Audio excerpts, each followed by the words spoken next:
fact that this is a massive course with over 500 registered students, there's no way we'll be able to get back to you as instructors. There's only 3 of us, Devin Larson, Adam Greenfield, and myself, that will be able to help you with each of your individual weeks worth of work.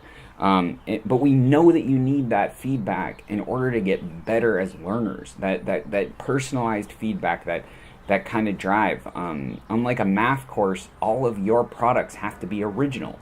Therefore, we're going to try our best, and we've designed a couple different ways that are going to help you move through the course and get the feedback that you need to progress as a creator.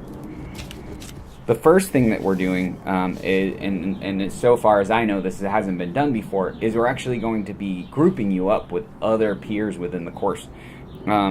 These are fellow classmates that have been grouped that will assist you and give you feedback.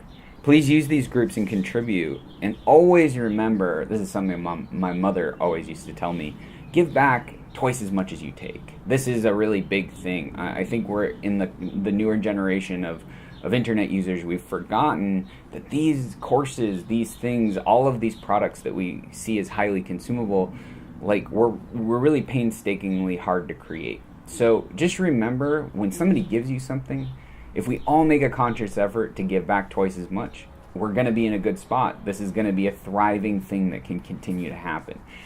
When collaborating, also remember that artists and creators need feedback in order to thrive. We don't want to wreck their motivation and the momentum they have in their project by giving them unnecessarily harsh feedback. So just keep this mantra in mind. Be soft on people and be hard on content. I'm going to say it one more time. Be soft on people, be hard on content. Don't take, when a fellow classmate is looking at your work and gives you some maybe harsh critique on the content, don't take it personally. So it goes back the other way. So be soft on people using kind words to them. Be hard on content by giving them direct and helpful feedback. The difference being like, that needs to move 2 inches to the left is a better piece of feedback than that sucks or that doesn't look good. Those are qualitative statements and aren't really helpful in actually having us improve. That being said, you don't need to take everyone's feedback when it's offered to you. As an artist, it's your right at all times to say some feedback is good and other feedback isn't. We hope that you take some feedback because it's the whole point of us being here. The second way we work to kind of up the ante, so to speak, is we've partnered up with 13thdimension.com, which is a comic news site. 13th Dimension, with 13th Dimension, we're going to be choosing student work each week to be reviewed by a professional within the industry. This is an amazing opportunity for you as students. This means that your material could be chosen to be looked at by people who could, who knows, network it, float it out into the world, and it's going to be seen. This is really exciting because this elevates the work that you're going to be doing in the class from just being on the exhibition to students within the course, other aspiring artists, but now it's also going to be seen by professionals and by other people. So I know that might make a lot of you nervous. Don't worry. We'll definitely contact you before we post anything up on the blog, but just know from the get-go that your work could have the opportunity to be seen.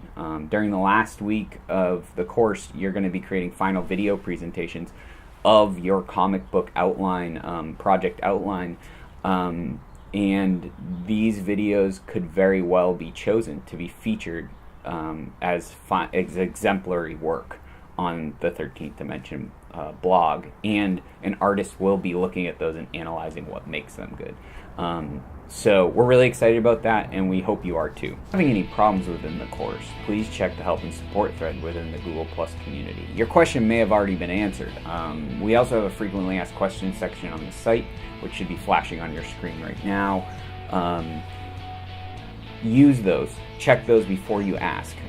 There's a big probability that your question has already been asked and answered by somebody else within the course. And if not, we want to make sure that those places are the first places that we're asking questions so that other people can see the answers when we do answer them in the future. Also, feel free to help each other. answer questions. If one of the course instructors doesn't get back to you as soon as possible, we all have day jobs, we all have things that we are doing along with running this free course, so we might not get to you as quickly as you would need help. Let's say you're not getting along with a group member. Please email us any kind of personal stuff. Please think about what you're asking before you email, and make sure that you're emailing us any personal information to makingcomics.com. That's makingcomics.com spelled out at gmail.com. And we'll get back to you as soon as we possibly can to help you out with that.